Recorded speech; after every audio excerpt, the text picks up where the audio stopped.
عنوان منکی اینڈ کرنک کا جنگل بیٹ ایڈونچر ریدمیا کے سرسبز جنگل میں ایک متحرک جوڑی ابھری، وہ جہاں بھی گئے خوشی اور موسیقی پھیلاتے رہے۔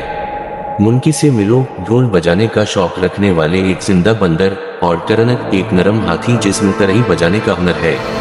منکی اور کرنک کی ملاقات جنگل کے دل میں ہوئی، جہاں انہیں موسیقی اور ایڈونچر کے لیے مشترکہ محبت کا پتہ چلا۔ انہوں نے ایک نہ رکنے والی ٹیم تشکیل دی، جس میں منکی کی پرجوش دھڑکنیں اور کرنک کی کرمپیٹ کی دھنیں کامل ہم آہنگی کے ساتھ مل گئیں۔ ان کے جنگل کے دوستوں نے انہیں پسند کیا، اور جلد ہی وہ ہر جشن اور اجتماع کے لیے جانے والے اداکار بن گئے۔ ایک دن ایک پراسرار نقشہ نمودار ہوا، جس کے نتیجے میں افسانوی گولڈن گروو، ایک پوشیدہ خزانہ ہے جو ان کی آواز کو بڑھا دے گا اور خوشی کو مزید پھیلائے گا۔ یہ یقین رکھتے ہوئے کہ یہ ان کی موسیقی کو نئی بلندیوں تک لے جائے گا، انہوں نے اسے تلاش کرنے کے لیے ایک سنسنی خیز جدوجہد کا آغاز کیا۔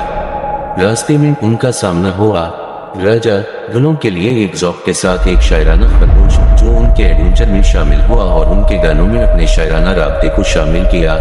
لونا، شہد کی طرح ہموار آواز کے ساتھ ایک امری شیرنی، جو ان کی مرکزی گلوکارہ بن گئی اور اپنی پرفتن دھنوں سے جنگل کو مسحور کر دیا۔ ٹیکو ڈی جنگ کی مہارت کے ساتھ ایک باصلاحیت ٹائیگر، جس نے اپنی الیکٹرونک دھڑکنیں لائیں اور اپنی آواز کو جنگل کی تال اور جدید انداز کے انوکھے امتزاج میں بدل دیا۔ ایک ساتھ مل کر انہوں نے غدار خطوں کا مقابلہ کیا، ڈرپوک دشمنوں کو پیچھے چھوڑ دیا اور میوزیکل پہیلیاں حل کیں۔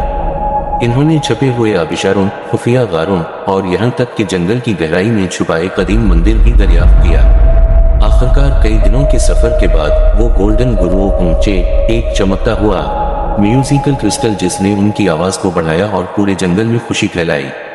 ان کی موسیقی کے ساتھ اب پہلے سے کہیں زیادہ طاقتور، منکی اور کرنک نے تمام مخلوقات کے لیے ہم آہنگی اور خوشی